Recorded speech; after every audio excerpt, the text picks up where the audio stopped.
graduate class at UCLA, I said, who is this guy and where is he?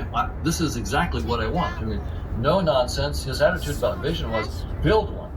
If you think you have an idea about how vision works, don't come to me until you've built one. And when you have built one, then you have something to say. Otherwise, this is just hand waving. And I really like that attitude. Let's get rigorous enough that we can build working systems. And so I found out he was at MIT, which was a surprise. I thought, physics, engineering, but not psychology. But he was in the brain and cognitive sciences department now, and also the AI lab. So I was lucky. I got to go to MIT, and I was in both the AI lab and the brain and cognitive sciences department, and got to work with Mark. Unfortunately, he died of leukemia. I got to work with him, I don't know, a year and a half or something like that, and then he died. But so it was quite a tragedy, but I feel very lucky that I got to work with him for that time, because even as impaired as he was with the leukemia, he was brilliant, and so I learned a lot from him, and he had assembled a wonderful team there. So I got to then really jump in and look at the question, are we really machines? And to do it by studying visual science and being, I wanted to study consciousness, but I figured that was that's biting off a bit much. I was young. I needed to learn. It doesn't get funded. Yeah, it doesn't get funded.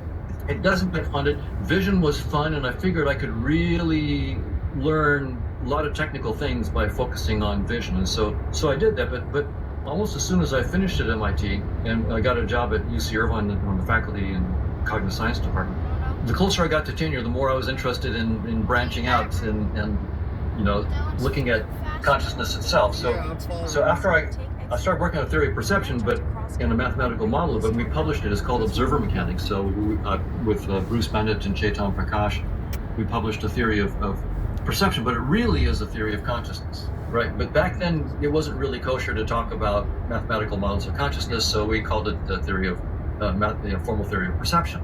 But it really is about experience, and conscious experience, and how they evolve.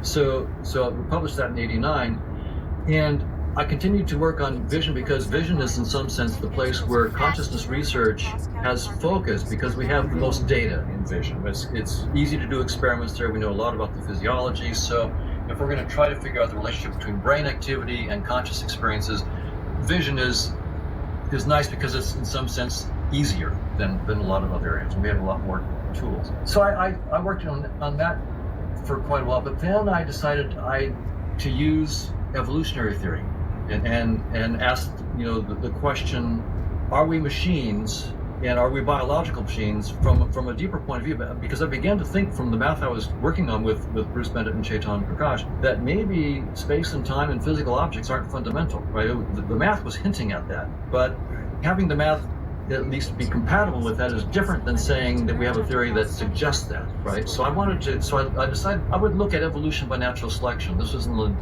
mid-2000s, 2006, 2005, something like that. I thought, evolution tends to do things on the cheap, and it tends to use tricks and hacks.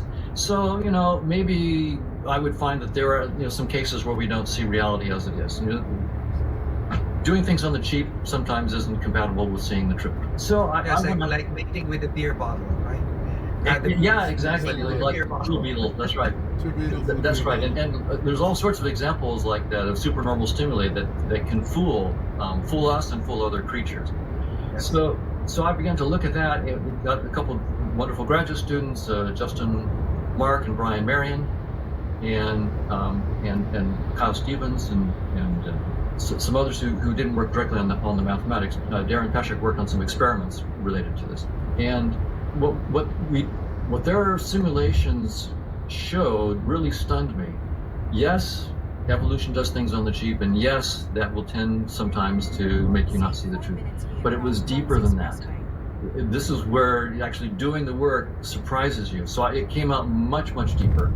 And the real eye-opener to me was that fitness payoff functions, which are sort of the heart and soul of evolutionary game theory. It's games. The evolutionary game theory turns evolution into a mathematical process. It's like a game where you're competing for points, but these are fitness payoffs. And it turns out the theory of evolution, financial selection, entails that there are these fitness payoff functions. And and it only entails that one of these payoff functions, one property of the world must be preserved by these payoff functions, and only one is required by evolutionary theory. It requires that the probabilistic structure of objective reality, whatever that reality might be, has to be non-trivially related to the probabilistic structure of the payoff values. If it were not, then no science would be possible. So this relationship is called a measurability relationship. So the payoff functions have to be measurable functions. But other than that, there are no restrictions. And what we discovered, and this is work with Chetan Prakash, Manish Singh, and Chris Fields, and Robert Pretner, and others, we discovered that payoff functions, the probability that a payoff function preserves any structure that you're interested, like a total order, or a topology, or a metric. It's straightforward to prove, especially if you have a mathematician working with you. It's straightforward to prove that the probability is zero that a randomly chosen payoff function will preserve any specific structure of the world. And that means, in layman's terms, payoff functions do not contain information about the structure of the world. And so when evolution tunes sensory systems to payoff functions, they cannot be tuned to the structure of the world. That information is just not there.